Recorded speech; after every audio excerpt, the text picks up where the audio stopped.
morning.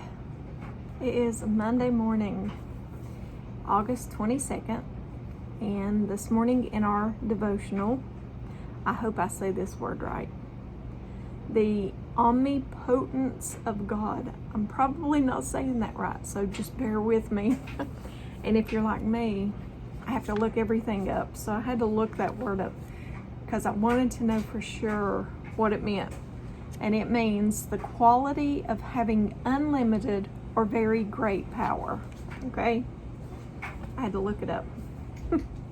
I wanted to know for sure. But let's get right into it. Romans chapter 1, verse 20. For ever since the world was created, people have seen the earth and sky. Through everything God made, they can clearly see His invisible qualities, His eternal power, and divine nature. Psalm chapter 147, verse 4 and 5. He determines the number of the stars. He gives all of them their names. Great is our Lord, and abundant in power. His understanding is beyond measure. Matthew chapter 19, verse 26. Humanly speaking, it is impossible, but with God, everything is possible. Ecclesiastes chapter 11, verse 5. Just as you cannot understand the path of the wind or the mystery of a tiny baby growing in its mother's womb, you cannot understand the activity of God, who does all things. And that puts me in mind of what I try to say about not putting God in a box, because His ways aren't our ways. And let me read this verse again. It says, it's Ecclesiastes chapter 11, verse 5. Just as you cannot understand the path of the wind or the mystery of a tiny baby growing in its mother's womb, so you cannot understand the activity of God, who does all things. So keep that in mind when you're watching YouTube and date setters, okay? Just saying. Our ways are not His ways, and we're never going, there's not one person who walks the earth who knows everything that's in the Bible. Because God's ways is not our ways. We may think we know it. We may think we figured it out. But believe me, you're never going to figure out God. So don't put Him in a box and think you know how end times or anything else is going to play out. We will never know it to its extent. Okay, 1 Chronicles chapter 29, verse 11. Yours, Lord, is the greatness and the power and the glory and the majesty and the splendor, for everything in heaven and earth is yours. Yours, Lord, is the kingdom. You are exalted as head over all. And Jeremiah chapter 32, verse 27. I am the Lord, the God of all mankind. Is anything too hard for me? And that's a good verse. That's a good verse for me personally, because I'm a worrier. I'm a worrier. But at the bottom, it says, when looking at the wonder of creation, the stars and the ocean, you know He is omnipotent. But when standing next to the hospital bed of a 12-year-old, you want God to prove that He is almighty. Is God only omnipotent when He heals and silences the storms of life? Or is He potent also the incomprehensible seismic wave to heaven? How great is God's power? It is far greater than we can ever imagine, understand, or experience. His ways are not our ways, guys. And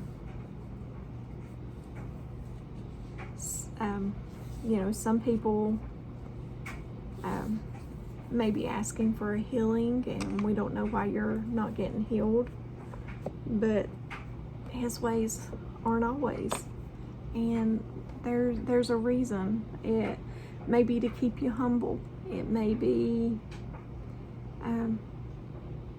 there's a reason. I don't know. I don't even want to guess why things don't always happen the way we think, or the way we want, or the way that we pray about.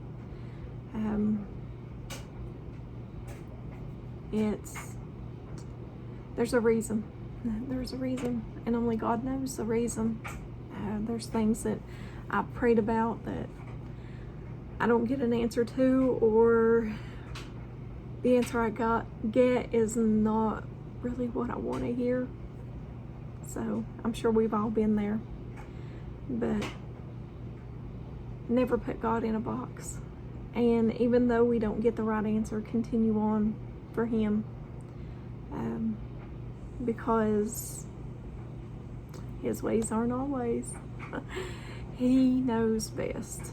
And regardless of anything that you're praying for, anything, if you don't get the answer that you expect, keep on for Him, okay? And don't give up on Him, because there's a reason, and He knows the reason, and He knows best. He knows me better than I know me, and He knows what's best for me, and I trust Him more than I trust myself. So keep that in mind. All right, I love you guys, and I won't keep you this morning. It being Monday morning, I know a lot of people is probably tired, and I know we're still tired here. But I love you guys. As always, give me a thumbs up or a thumbs down. Like, share, and subscribe. Join me on the Disciple server. Today is Monday, so that means it's the Revelation study group. Yay! I always get excited. I do like studying end times. Do I know it all? No. Do I know a tenth of it? Probably not. But hey, we are studying, and that's why it's a study group, so we can all get together and study together. That's so important, guys. So please join me there, okay? Lord willing, it's at 2 p.m. Eastern Standard Time, so I hope you can join us and join in the conversations.